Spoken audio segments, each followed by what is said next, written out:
gua hari ini bebas sama gua. Semoga kagak ada teman ngutang. Dupir. Duda piaraan. Assalamualaikum. Waalaikumsalam, udah datang lu. Ya Allah. Siapa namanya? Steven.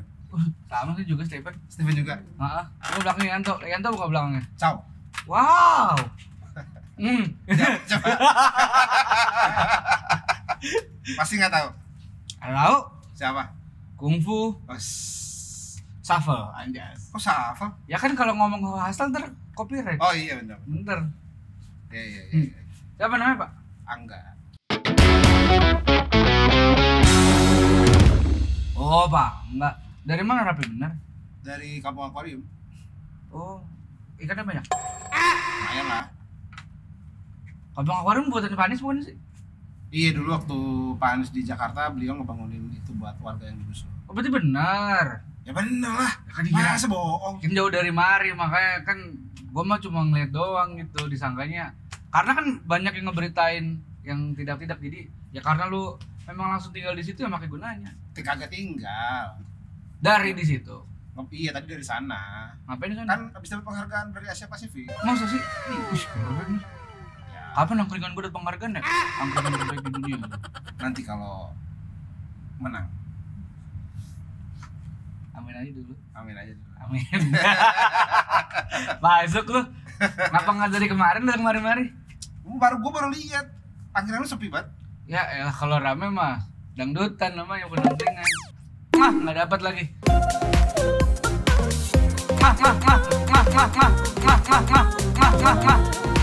Ya gimana ya? Ini tuh ada pelanggannya, ada satu orang. Cuma memang kebiasaannya kayak setan, tukang ngutang, habis ngutang hilang. Gitu. Suka ngutang terus hilang. Iya. Emang lu terus gimana? Kalau misalnya dia ngutang lu bayar gimana? Nih kayak gini-gini. Ya udah. Assalamualaikum. Boleh lah dia orang ini. Lu baru gue ceritain ini. Kenalin belajar baru gua, namanya Angga. Tumben ini ono pelanggan. Halo Pak, Halo. saya Akmal. Angga. Tumben ono pelanggan baru. Iyalah, makanya gua lagi seneng. Bapak kok ini apa? Mau ke angkringan kayak gini? Sepi kasihan. Aduh lo, Pak, mau kopi? Milkshake Apa? kan milkshake. ada T-shake. Why the fuck you lying? Why you always lying? Boleh. Nggak ada. Bisa goyang-goyang kali ya. Sampean dewe. Diri udah gue goyang. Katanya t-shake. Gimana Iya sih? sih. Biar konsisten dong. Duh, harusnya gue bikin tifol ya. Apa tuh? Guyur sekalian kan jatuh airnya. Wih, kok tumben ada pelanggan baru ini? Iya. Kasihan tadi Aduh. angkringan sepi. Memang Pak, saya nih pelanggan satu-satunya. Satu-satunya. Satu-satunya. Iya, tapi tukang ngutang. Makanya tadi kan lu nanya tuh, gimana gue hidup kalau pelanggan gue ngutang mulu. Ya udah, hidup mah hidup aja, napas aja. Tapi kalau lu ngutang lu yang bayar nggak? Gimana? Iya, lu ya kalau lu ngutang lu yang bayar. Jangan anak cucu lu suruh bayar utangnya. Sebenarnya saya nggak ngutang Pak. Cuma Kan sudah ini. Sudah dibayar sama om saya waktu itu loh. Iya, waktu itu ada omnya Kan datang. udah lunas. Cuma lunas dia di hari itu doang. Kedepannya bayar apa utang lagi dia. Emang ini udah lunas toh Pak? Bener toh Pak? ayo omnya cuma bisa bayar utang doang. Iya. Mau aturan bisa nggak? Serius ini tanya. Kalau bisa ubah aturan saya mau kenalan sama omnya. Kenapa Pak? Mau ngubah aturan? Jurus menghilang. Iya lah. Udah maafin. Ikut.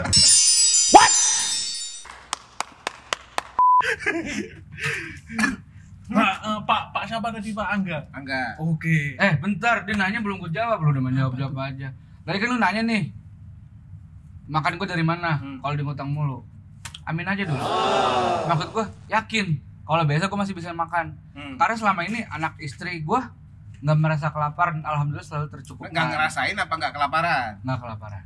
Bukan nggak ngerasain kelaparan. Nggak. Jujur saya Jangan bingung. sampai lah. Jangan sampai. Makanya gue tuh hidup dengan keyakinan besok gue masih bisa makan. Gue nggak meragukan sang pencipta. Masih dibiayai Bapak toh?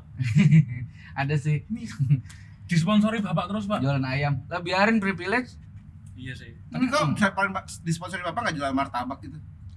Ya nggak apa-apa daripada jual Atau yang pisang, lain. pisang. Bener. Pisang gitu loh. Ganti ASI di handphone gitu loh. Iya. Ya kan dibiayain bapak. Anak-anak angkringan. Kalau angkringan tuh gue bisa ketemu siapa aja. Siapa yang bisa datang. Kan siapa tahu Deh, lu lihat ke belakang itu. Siapa tuh? Ceker. Enggak dong. Sus. Ini. Oh, Ini siapa tahu idola gua kan dah. siapa emang ini? Pak Anies itu. Ini siapa? Itu. Nah, itu Pak Imin itu. Lagi itu anak-anaknya pada datang Oh, iya. kemari. Kesini. Konsolku. Sing Nah, iya, Vira. salah satu Vira temennya Mbak dia. Rara. Kok mau kesini? Teman Anak-anaknya? Iyalah, kenapa enggak angkringan gue? Kayaknya lebih tepatnya kok mau berteman sama kita ya. Mm-mm. Enggak berteman juga. Udah lu ngobrol dulu dah. Gua itu lampu gua padam ini. Ah, Ayah, kurang pantesan kagak laku gimana? kurang persiapannya tuh kurang angkringannya sebenarnya. Gimana? Bangga ini apa? Maksudnya mungkin perkenalan tadi cuman nama aja, Pak. Tapi kalau Bapak mau tahu, mungkin lebih ke nggak mau tahu ya.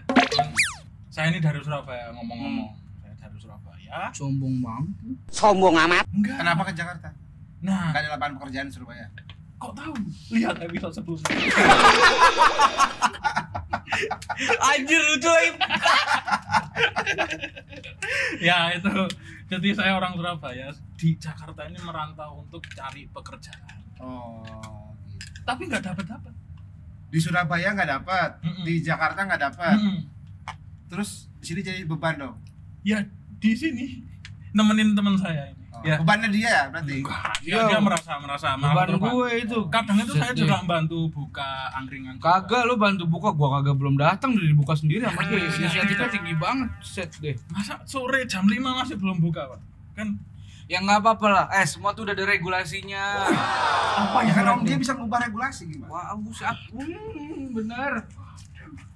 Gimana ini namanya? Nah, tadi kan Kenapa gua benerin ya tadi? Lo kan bilang dari Kampung Akuarium, Pak. Ah. Tapi lu tinggal di mana? Tinggal di Pondok Indah Mertua. Waduh, PMI. Belum punya rumah gua. Oh, belum punya rumah. Gua juga di Punya PMI rumah. sih.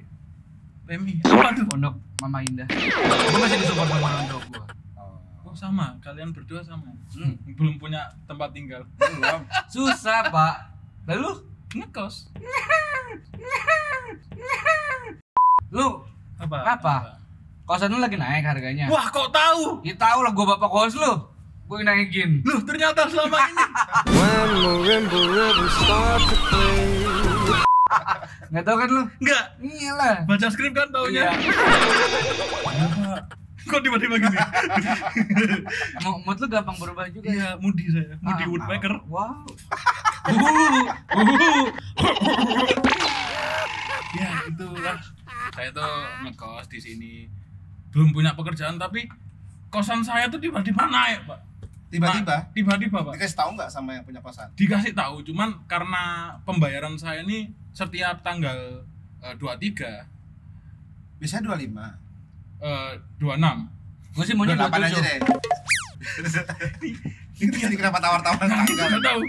Nah, nggak tahu itu regulasi dari bapak kos saya tanggal 23. Sedangkan sekarang kan tanggal 22 ceritanya. Nah, itu kan baru enggak ceritanya, Pak. Ceritanya oke. Udah, Pak, biar gampang. Lu pada ngomong apa sih berdua? Kosan. naik. Kosan. Kosannya naik. Heeh. Terus Baru dikabarinya itu H-1. Oh iya. Naiknya berapa banyak? Wah. 25. 250.000.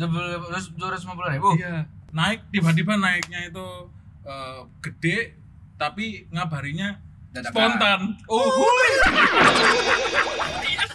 Yes. Masuk. Kayaknya Bapak nonton Masuk. kita ini. Dari episode per episode ya. Iya.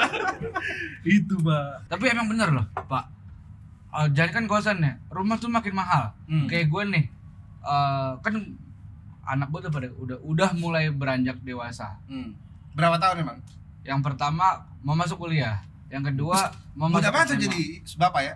Loh, ini umurnya udah 50 berapa? Yang Dedi saya. Oh yang Deci. Iya. Apa Dedi muda men, lo nggak tahu? Yang Dedi. Kan siapanya yang lagi? Oh tuh. Wah. Nah, bini gue tuh udah bilang kapan ya, Dedi kita pindah rumah, jadi gitu. Gue coba cari-cari kan, terus gila mahal banget. Ada nih yang murah, cuma jauh. Itu ya pinggiran Jabodetabek. Di Pasuruan ya. Jauh banget dong. Dan ternyata teman-teman bini gue banyak yang kayak gitu, Pak. Karena mungkin rumahnya mahal atau apa, gue juga nggak tahu. Kerjanya di area Jabodetabek, tapi rumahnya tuh bisa di pinggiran jauh dari tempat kerja. Kalau kenapa sih itu? Enggak, tapi BTW kok BTW lagi. Bapak ini kesibukannya apa? Tadi kita tanya. Iya, gua udah ngomongin rumah, ternyata kalau lu nggak paham gimana nih, Pak? Iya. Saya sehari-hari jualan angkringan juga. Wah, nggak bisa nih. Kompetitor nih. Enggak bisa. Nggak Itu bisa. dibanding saya ini sebenarnya. Obrolan kita stop di sini kalau kayak gitu. Enggak jadi, Mbak. Kita hentikan saja obrolan kita. Oke. Ya, jadi ya sehari-hari gue mempelajari tentang rumah lah. Berarti pas dong ya gue cerita ya. Ya kira-kira gitu. Oke. Nah, tadi permasalahan lu. Siapa tadi namanya? James. James. Aku malah. Riyadi bukan belakangnya. Wah, James Riyadi. Siapa itu? Nggak tahu gue Kok juga. nggak tahu sih lo? Siapa sih itu? Astagfirullahaladzim. Lipo yang punya Lipo. Oh iya. Bapak maafin saya nggak tahu, Pak. Ya itu. Nah, jadi masalah lu nih, maaf. Jadi emang di Indonesia itu kita tuh nggak punya aturan yang ngatur tentang rumah sewa, yang kontrak, yang ngekos. Itu tuh dibiarin bebas aja, free market gitu. Jadi orang itu bisa bebas naikin kosan, cuma karena yang sekitarnya naikin harga. Karena misalnya gini, lu tadi ngekos misalnya 1 juta, terus tiba-tiba yang di sekitar tuh naikin harganya jadi 1.500.000. Ya. Nah, si yang punya kosan lu itu bisa naikin harga karena yang sekitar 1.500.000, akhirnya yang lu 1 juta, Naik. karena yang lain 1,5 juta, lu 1,5 juta juga gitu. Nah, karena belum ada nih yang ngatur itu. Mestinya kalau yang gue pernah pelajari nih, kalau misalnya mau naikin harga itu minimal sebulan atau 2 bulan sebelumnya lu udah ngasih tahu bahwa lu bakal dinaikin harganya. Terus harus rasional juga. Kan kayak gini, dari 1 juta jadi 1,5 juta itu berapa persen kira-kira? Pusing gue ngomongin angka anjir. Gue cuma taunya mahal apa murah doang. Iya, sama. Wah, Nggak bisa. Lu kan apa S1 Katanya lu rumah sama sarjana. pressure sekali ya. Gimana sih? Itu kan naiknya hampir 50%. Dari 1 juta jadi 1,5 juta naiknya 50%. Orang itu kan biasanya kalau naik segitu kan mempengaruhi keuangan keluarga lah kira-kira gitu ya. Lu kan tadinya misalnya gaji lu 4 juta misalnya UMR ya, terus kos 1 juta, tiba-tiba dia naikin 1,5 juta kan lumayan. Iya. Nah di Indonesia itu belum ada aturannya, sehingga yang nyewa-nyewa ini itu dibiarin bertarung di mekanisme pasar. Bentar, emang kayak gitu harus ada aturannya? Harusnya ada. Karena kan selama yang gue tahu dan teman-teman gue kayak naik ya, karena memang menurut dia ya udah gue naikin aja, kenapa? Kayak seenaknya sendiri. Iya, Karena kan biasanya gini, kalau naik itu misalnya fasilitasnya tambah. Iya. Misalnya dari awalnya lu naik tangga tiba-tiba ada lift. Nah, itu baru dinaikin misalnya gitu. Atau tadinya nggak ada air panas jadi ada air panas. Itu logis tuh kalau dinaikin harganya. Ya, karena buat servis. Iya, karena kan fasilitasnya ditambah Iya. Tapi kosan saya sama aja ya, Pak. sama jeleknya. Iya lagi. Iya itu lagi. Maksudnya nggak ada perubahan gitu, nggak ada yang berubah di kos saya, tapi naik. Nah, itu dia, itu kan sekarang nggak diatur sama negara. Harusnya negara tuh ngasih aturan. Jadi kan kalau sekarang sewa itu cuma penyewa sama pemberi sewa aja kan, Iya. yang salaman gitu pakai surat perjanjian. Tapi harusnya ada negara-negara tuh yang ngatur standar minimum kalau kontrakan tuh berapa, terus kira-kira harganya range-nya berapa gitu, supaya masyarakat tuh ngerasanya dilindungi sama negara gitu. Jadi lu nggak ngalamin lagi nih tiba-tiba naik, atau kadang-kadang kan lu baru ada tuh yang disuruh pindah karena bilangnya keluarganya mau nempatin. Itu dia. Padahal disewanya ke orang lain. Iya, gua alamin 2 kali banget lipat kayak gitu. Musuh sih sono ya. Kalau kayak gitu, Ada. kalau misalkan yang kayak gitu berarti harusnya gimana tuh? Harusnya nggak boleh, harusnya lu kasih waktu dulu buat nyari. Nggak bisa, jadi nggak bisa langsung diusir seminggu sebelumnya. Minimal dikasih dulu sebulan atau 2 bulan supaya yang nempatin yang lama tuh bisa nyari dulu. Tapi kan kadang-kadang orang mikir gini, kok yang nyawanya doang, yang pemberi sewanya kok nggak dilindungi? Itu juga harus dilindungi. Sama negara juga. Oh. Terus, tapi lo ngomong ini bener nggak Pak? Bukan karangan yang nggak mal. Bener nggak? Apa? Ada. Sekarang ada nggak negara yang memang ngatur kota kayak gitu yang dulu? Ada. Kalau negara yang ngejaga sewa-sewanya itu ada banget. Kayak misalnya gue kemarin sempat belajar di New York tuh kayak gitu. Udah ada. Ya kan. Wah, mantap. Keren sekali. Ini kalau gue makan sambil punya usus enak ya? Wah enak. Itu Cus, mana causnya? Pak, ini Jir dikacangin gue. Enggak. Tuhan. Jadi ini rasa kecewa.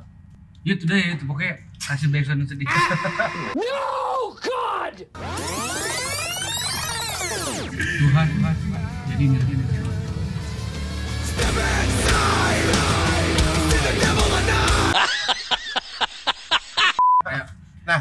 Nah itu New York gitu ya. New York itu ada skema di mana orang yang sewa tuh dijagain sama negara. Tadi misalnya gitu, lu nggak bisa nih, lu ngusir dia cuma selisih 1 hari 2 hari. Naikin harga juga ada yang market, ada yang enggak gitu. Jadi enggaknya negara tuh punya peran di situ. Di Jerman misalnya, di Eropa, kayak misalnya di Eropa nih, rumah lu kosong, terus tiba-tiba di musim dingin ada orang yang nggak punya rumah nempatin tempat rumah lu, itu dia nggak boleh diusir. Oh gitu. Iya, sampai musim dinginnya selesai. Anjir baik banget ya. Ya enggak, soalnya di negara-negara itu rumah itu dianggap sebagai hak asasi manusia. Anjir Bukan cuma investasi gitu. Baik ya. Tetangga gua tampilnya sedikit hujan, buset nyerocosnya udah kayak apa tahu. Tapi kan itu ngontrak. Nah, gua mau beli nih, Pak. Gimana itu? Nah, Beli? Iya, dia kan tadi dijelasin kontrak sewa. Antara pembeli dan si penyewa. Makanya kalau kok pembeli dan penyewa dan pemilik rumah. Nih kalau misalkan kasusnya nih gua mau tadi beli. gue belum jelasin satu lagi. Apa ya? Belum. Itu kan tadi baru dari sisi yang nyewa. Kalau yang ngasih sewa juga harus dilindungi sama negara. Kan lu suka kayak gini nih, ini misalnya si Akmal nih, kesel sama yang punya rumah. Terus tiba-tiba dia ninggalin, rumahnya hancur. Nah itu bisa dihukum, Akmal, harusnya dihukum. Yang Nyewanya, kan Oh. karena suka gitu kan, lu nyewain Iya. rumah, terus tiba-tiba atapnya bocor, Oh iya. terus catnya dicoret-coret gitu, nggak dibalikin. Nah di negara-negara yang tadi, selain yang nyewanya dilindungi sama negara, yang pemberi sewa juga dilindungi. Jadi kalau itu harus mengembalikan rumah lu yang lu tempatin seperti sebelum lu tempatin.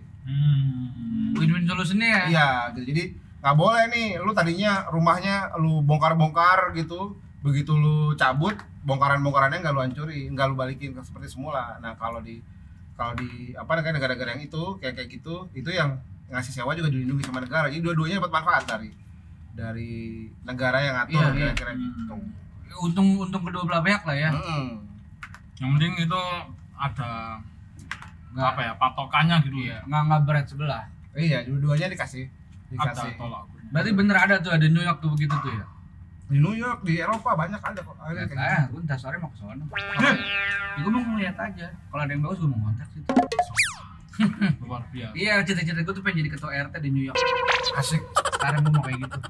Kalian noh di Cibubur, New York, Apa tuh? Cluster New York. Wah, kota itu kan. Kota sebenarnya ya udah kan ya. Wah, nggak tahu ya. Nggak tahu. Makanya main-main di sini pak. Kurang gitu. Yaudah, terus itu kan berarti tadi itu ya. Sama kalau tadi gue tanya bagaimana tuh? Kalau kasusnya, gue mau beli rumah nih ngapain nyewa? Nah, itu yang sebenarnya juga luput dari negara misalnya gitu ya. Dulu tuh kan sebenarnya rumah-rumah sekarang kan harganya mahal. Mahalnya kenapa sih? Gitu. Karena harganya bukan harganya diatur ya, tapi maksudnya negara tuh nggak ngasih alternatif buat orang itu beli buat investasi. Terus sering dengar kan?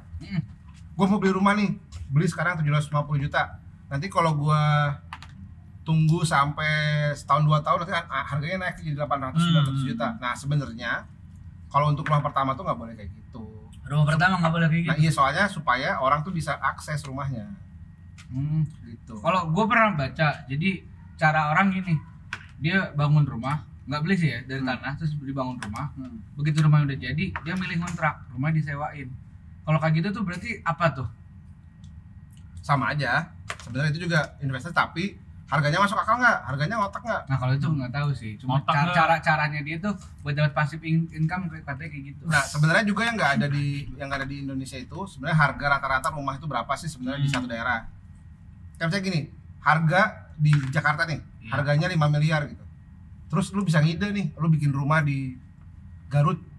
Gue 5M. pengen harganya 5M juga gitu. Padahal pendapatannya kan nggak segitu. Ya. Iya, itu dia, itu yang gue pengenin. Beneran nih, rumahnya makin banyak nih pak. Tapi ngapa harga kagak ada itu? Kalau barang makin banyak, harga turun. Betul. Kalau rumah kenapa kan malah naik semua nih? Ya karena itu orang tuh beli rumah buat investasi. Karena mikirnya ke situ semua. Kayak gini beda nih. Kalau misalnya lu beli sembako, lu jadiin usaha, kan harganya nggak lu tahan-tahan. Iya. lu akan harganya jalan gitu muter. Nah kadang-kadang orang itu beli rumah disimpan, nggak dia jual, sehingga harganya makin naik. Bisa aja gini, lu mau usaha jual beli rumah nggak apa-apa, tapi yang ngotak gitu harganya. Jadi jangan lu beli terus lu simpan 3 tahun, 4 tahun, 5 tahun, baru lu jual sampai harganya yang sesuai lu pengen. Lu tau nggak? Orang nikah setahun itu kira-kira keluarga baru 1 juta. 1 juta keluarga baru di Indonesia setiap tahun. Wih, buset. Tiap Jadi, tahun tuh. Iya, tiap tahun tuh berarti ada 1 juta rumah kira-kira ya. Kan orang kalau misalnya pengen nikah kan pasti butuh rumah. Iya, setuju. Kan nggak mungkin kalau lu tinggal sama mertua mau ngapa-ngapain susah. Iya, kayak kita berdua. Ngapain contohnya, Pak? Misalnya Main tenis. Ngapain main tenis di rumah? Ya kali. Barangkali main tenis gitu. Iya, bowling juga bagus. nah misalnya kan lu pengen bikin perpustakaan di rumah gitu, tapi kan ada keluarga yang lain, Ya. nggak bisa bikin perpustakaan sendiri kira-kira gitu, ruangnya kan terbatas. Terus lu mau ngapain lah, bongkar-bongkar motor, hobi gitu kan. Karena kalau ada tinggal sama mertua kan nggak enak, nanti kotor apa segala macam, kayak gitu-gitulah. Jadi makanya 1 juta kira-kira tuh, kalau ada 1 juta pernikahan keluarga baru setiap tahunnya, ya berarti kan setengahnya aja butuh rumah dari 500.000 tiap tahun rumahnya yang dibutuhin gitu kira-kira. Oke. Ada tambahan lagi ntar dulu, ada tambahan lagi. Apa nggak usah pegang-pegang lu? Sekarang tuh zamannya victim blaming. Wih, asik. Apa tuh? Jadi, Fake. fake, fake apa fake? Kan victim blaming. Iya, Fake. fake you.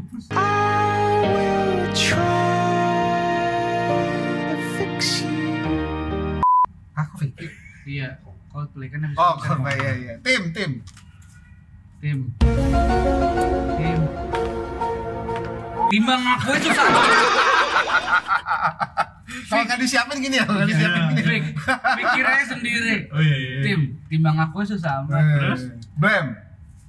Blame disiapin tuh. Belum. Ada tambahan tadi. Apa tuh? Soal yang rumah yang soal beli, terus ada tambahan juga. Kenapa nih ya? Ini kan dari banyaknya rumah nih. Pasti kita juga harus melihat ke generasi-generasinya juga nih. Kenapa Gen Z dan milenial masih banyak yang susah buat dapat rumah? Apa nih biasanya? Selain faktor ekonomi ya, maksudnya apakah masih susah peraturannya atau apa gitu? Nah itu tadi makanya karena negara itu sejauh ini, jadi pasar aduh gua ngomongnya berat banget nih ya. Ngerti kan nanti? Lu ngerti pasar nggak? Apa sih? Ini lagi gue rekam. Atau gue suruh bini gue ngertiin. Kalau ngertiin mah jadi suka dong nanti. Iya sih, gue juga suka. Makanya nikah. Ya maksudnya sekarang itu pasar rumah di Indonesia itu kan dibikin mekanisme pasar. Semua diatur sama mekanisme pasar, nggak ada intervensi sama negara gitu ya.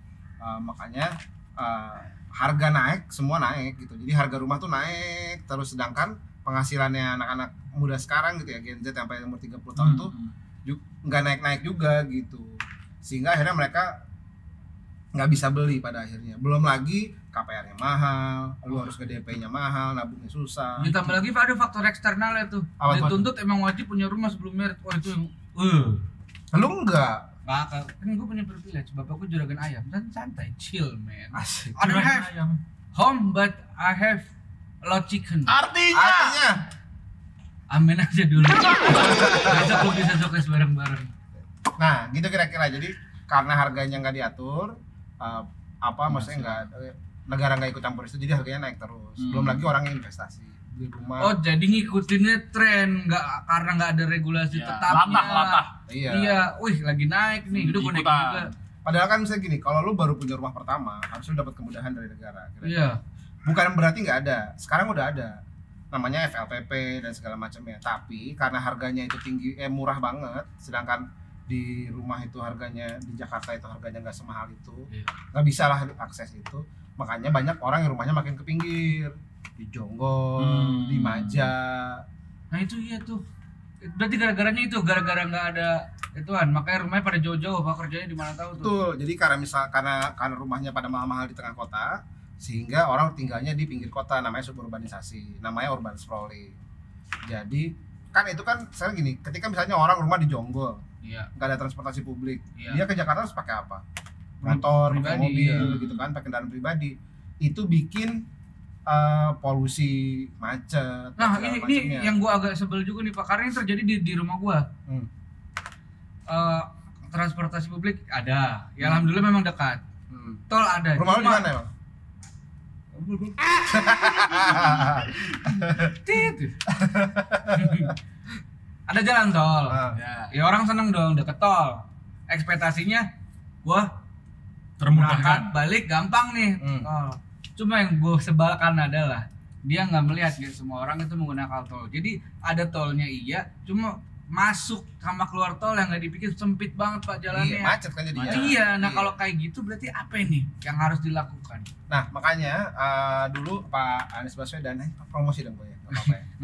Nggak apa-apa Pak. Nah, Kan memang kita berbicara fakta kan. betul. Jadi Pak Anies itu waktu jadi gubernur sebenarnya bikin aturan baru, ngerevisi rancangan detail tata ruang, di mana Pak Anies itu memperbolehkan rumah yang dekat transportasi publik itu dibangun setinggi-tingginya.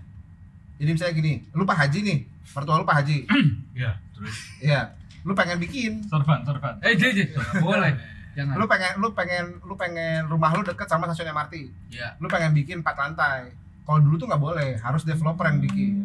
Nah sekarang karena Pak Anies itu akhirnya boleh bikin 4 lantai gitu. Jadi harapannya ketika nambah stoknya, orang-orang yang tinggal di pinggir kota itu balik lagi ke Jakarta. Terus kalau mau aktivitas pakai MRT, pakai Transjakarta, pakai macam-macam Jaklingko gitu-gitu.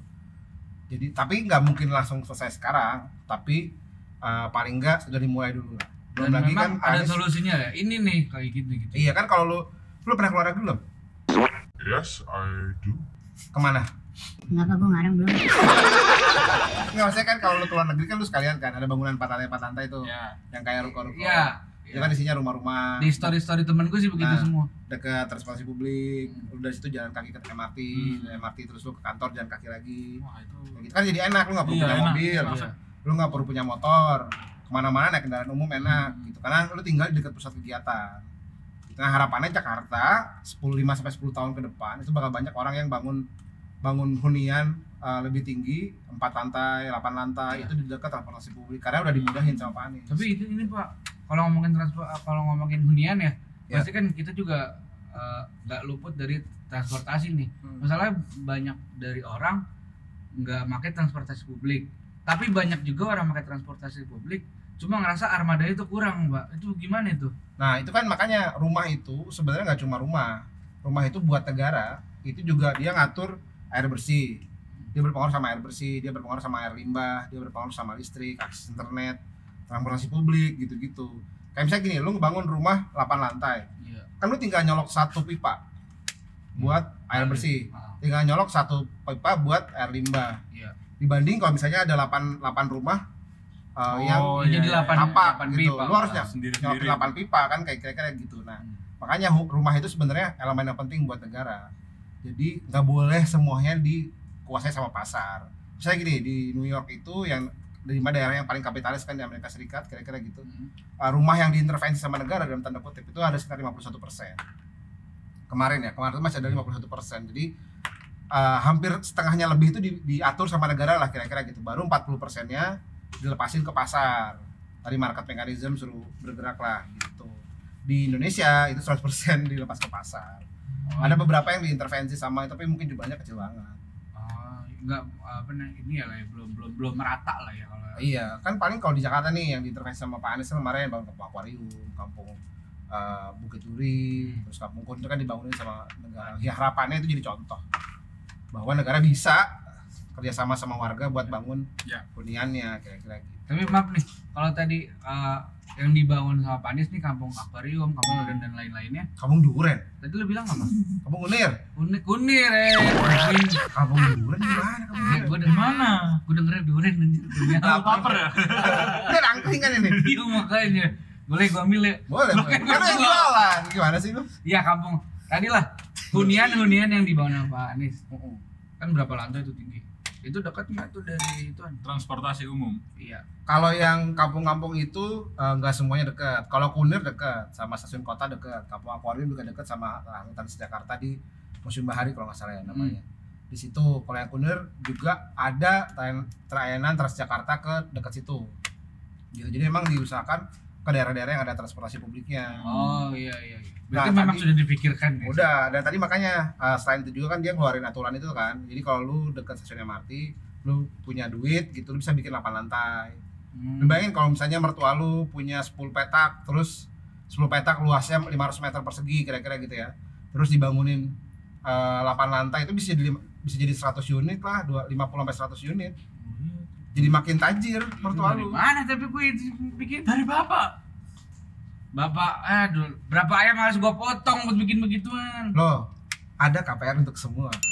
Itu KPR untuk semua. Tuh. bini gue bilang ambil KPR, gue mau gak ngerti KPR apaan, itu apa itu? Kapur. Kelompok penerbangan roket. Badai. Oke, lanjut. Nah, jadi kemarin-kemarin Pak Anies tuh sempat cerita tentang KPR buat semua. Nah, jadi gini. Pak Anies banyak banget ternyata program-programnya. Iya. Nah, karena dia serius, Program-program dia yang- tuh satu-satunya calon presiden yang masih nyicil KPR. Iya, Gimana? dia masih nyicil KPR-nya, rumahnya masih nyicil. Anies? Iya, Respect, anjir. makanya dia harus kita pilih karena dia sama kayak kita. Dia adalah Dia adalah wakil kita. Anjir, tapi kamu tapi KPR. tapi gini, tadi jadi kan sekarang gini di Indonesia itu 82% rumah itu dibangun sendiri swadaya. Nah, orang-orang yang bangun swadaya itu nggak bisa akses KPR, nggak bisa akses kredit, Ya. segala macamnya lah.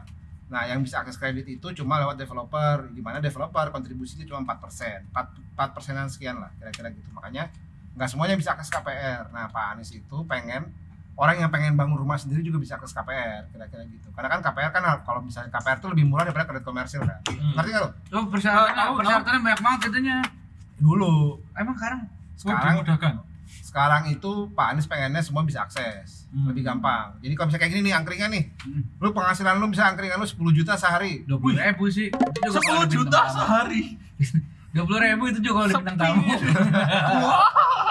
Kalau apa dia nggak ada ya? Kagak. Nanti kan dibayar sama cucunya dia Iya. utangnya nanti. Ah, cucu. Iya. Wah, iya lagi. Halo, Nah. Prof.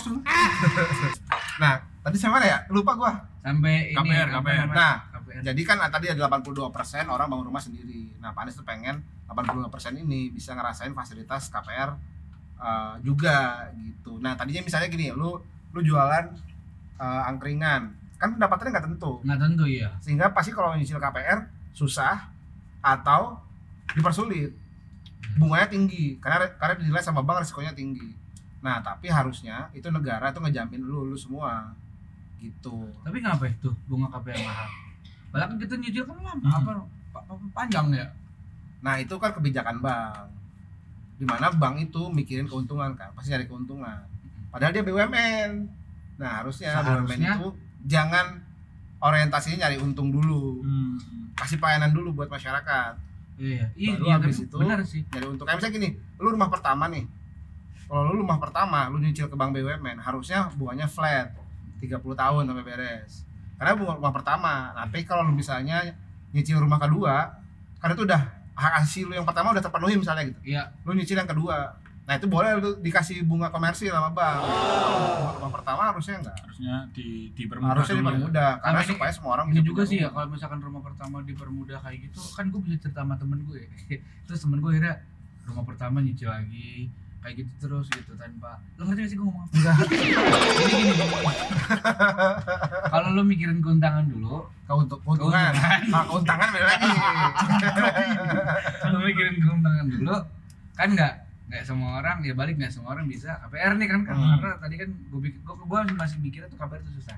Tapi kalau misalkan tadi yang Pak nggak bilang, kalau bank seharusnya nggak memikirkan itu dulu, berarti kan kalau gue berhasil tanpa dengan yang tadi apa skenario Pak Angga yang bilang, kan gue bisa dengan senang, gue akhirnya gue cerita sama lu nih, akhirnya lu kayak gitu, jadi orang-orang tuh iya, senang iya. untuk Ngikut, rumah ngikut. pertama Iya, gitu. jadi bisa beli rumah pertama. Tapi kan maksudnya orang nanti kan bakal mikir gini lah. Kalau orang mau beli rumah 10 miliar, masa harus dapat itu juga? Ya enggak lah. Kan harus tetap dibatasi. Kira-kira rumah yang normal 36 meter persegi di Jakarta tuh berapa sih harganya? Misalnya harga 1 miliar kira-kira gitu. 1 miliar Jakarta sama 1 miliar Jogja kan beda. Di Jogja Iya, 1 miliar mungkin tanahnya 500 meter persegi. Tapi Wah. kalau di Jogja kan di Jakarta kan paling cuma 36 meter Iya itu persegi. emang mahal banget sih di sini. Nah, Buset. paling enggak tuh itu bisa di inilah bisa harga segitu misalnya bisa tadi fasilitasnya KPR-nya terjangkau, flat gitu. Karena sekarang kan orang itu nyicil flat 5 tahun, habis itu floatingnya tuh nggak tahu floating ya? Melayang. Ngambang. Oh, ngambang. Jadi bunganya tuh bisa kadang-kadang 15%, 13%, 12% gitu. Oh, gue ada pengalaman. Dulu mak gue pernah ngambil KPR. Dia udah DP, udah jalan tuh bulanan. Tapi di tengah bulan ada yang membuat mak gue nggak bisa nerusin. Terus kayak sama developernya, ya ini udah angus, dibilang kayak gitu. Terus sebenarnya gimana sih? Nah, kenapa nggak bisa bayar? Udah nggak punya duit lagi. Kenapa nggak bisa punya duit? Ya karena bisnisnya, usahanya gulung tikar.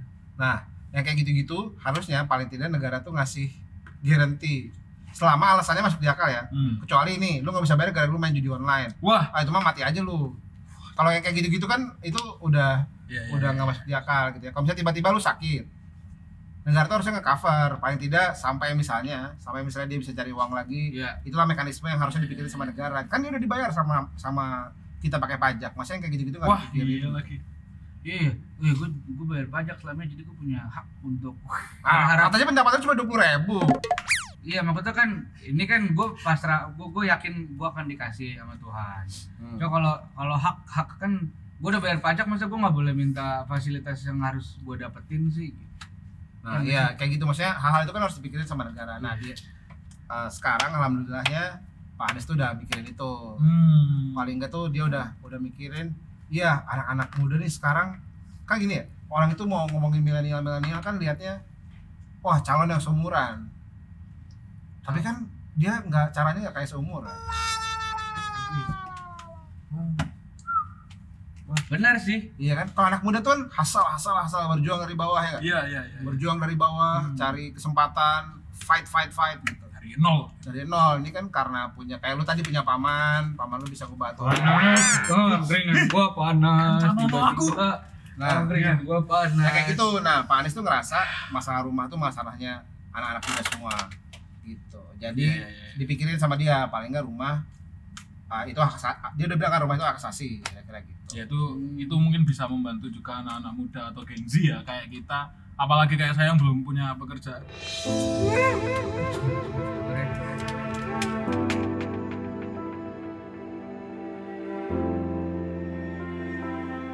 Injek. Nah, jadi itu gila mumet banget ternyata. Kalau dipelajarin dari nol kompleks, tapi kalau ternyata mudah ya. Ya mudah gampang lah. Ya maksud gua sekarang harusnya sudah mudah. Dia nggak sih? Amin aja dulu. Iya kan, karena aturan dulu dan aturan sekarang kan berbeda. Aturan kan selalu adanya aturan demi aturan, kok itu kan niatnya untuk jadi lebih baik. Iya. Sama yang tadi Pak Angga bilang kan lebih mudah gua ngambil rumah. Berarti harusnya bisa lah ya gua. Bisa. Ini gua tambahin buat info KPR ya. Waduh. Udah, pamit dulu. Lu mau kemana? Kemana, Pak? Oh, Cari duit buat bayar KPR. iya, oke siap. Assalamualaikum. Waalaikumsalam, Pak. Sangar. Tapi dia ngomongin Anies mulu, tapi Ya, kayak kenapa? jubirnya aja. Mulu. Kayaknya emang iya. Iya. Itu pernah dia sih. Ini demi apa kalau nggak ngomong ini apaan ini? Ini kurang ini, Mam. Gua mau gratisin dibayar ya. Udah. Mantap.